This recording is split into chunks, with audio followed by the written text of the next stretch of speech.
What's up, cinema lovers, and welcome to another episode of Too High Cinemas. I am your host, SHRIM, and here on Too High Cinemas, I like to give my opinion on some of the most popular pieces of cinema in the world. In today's episode, I'm going to be doing a run-through and review of Loki, Season 1, Episode 1, starring Tom Hiddleston, Sophia DiMartino, and Owen Wilson. Now let's get into it. During the Battle of New York in 2012, Loki escapes with the Tesseract, creating a branch timeline. At the Gobi Desert, he is quickly arrested by officers of the Time Variance Authority, TVA, and brought to their headquarters where he cannot use his magic. TVA mascot Miss Minutes tells Loki that a past multiversal war between timelines was ended by the Timekeepers by establishing a singular timeline, and that to prevent another such war, the Timekeepers created the TVA and its employees to maintain this timeline, the sacred timeline. The TVA does this by resetting branched timelines and the variants that caused them. Loki faces trial for crimes against the sacred timeline, with Ravonna Renslayer as the judge. He initially does not take the proceedings seriously before blaming the Avengers, whose own time traveling caused him to come into contact with the Tesseract. On that note, don't forget to check out some of our merch options provided by KLB Supply at klbsupply.com. Follow KLB Supply and Too High Cinemas on all social media platforms. Like and subscribe for any updates. And let's get back into it. Renslayer dismisses these claims, explaining that the Avengers' actions followed the sacred timeline, while Loki's did not. She finds him guilty and sentences him to be reset, but TVA agent Mobius intervenes as he thinks this variant Loki could be of use to them.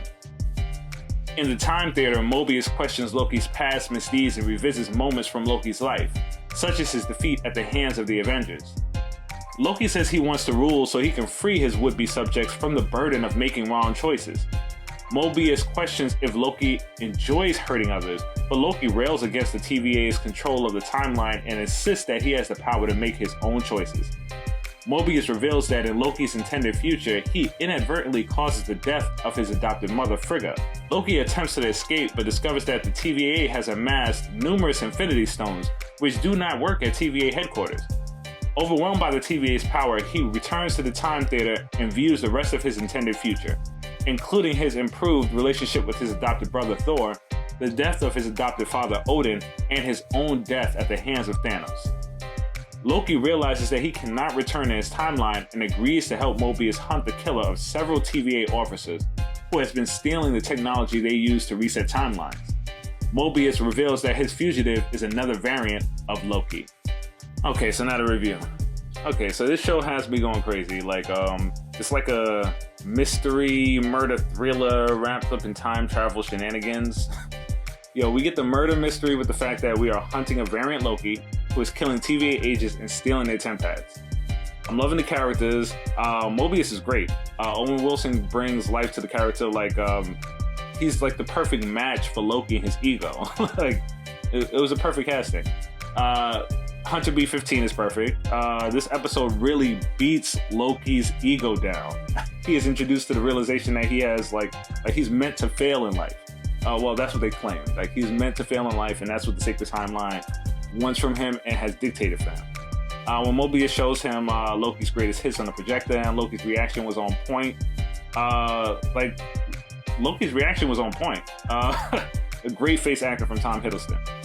First scene after Loki takes the Tesseract, Hunter B-15 smashes his face with this slow motion baton and slaps the inhibitor collar on his neck.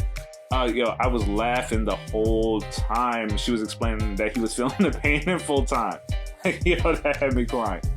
But he doesn't really come to the realization of his situation, Loki, until he sees a bunch of the Infinity Stones in the desk drawer used like paperweights.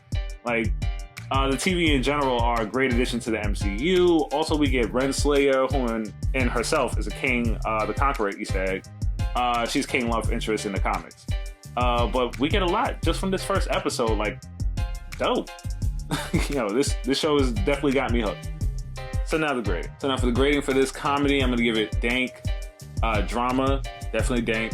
Action, more on the mid-side. And horror, more on the mid-side too. And that was my run through and review of today's movie. Please hit the like, subscribe, and comment down below on what you would like me to review next. For now, smoke you later.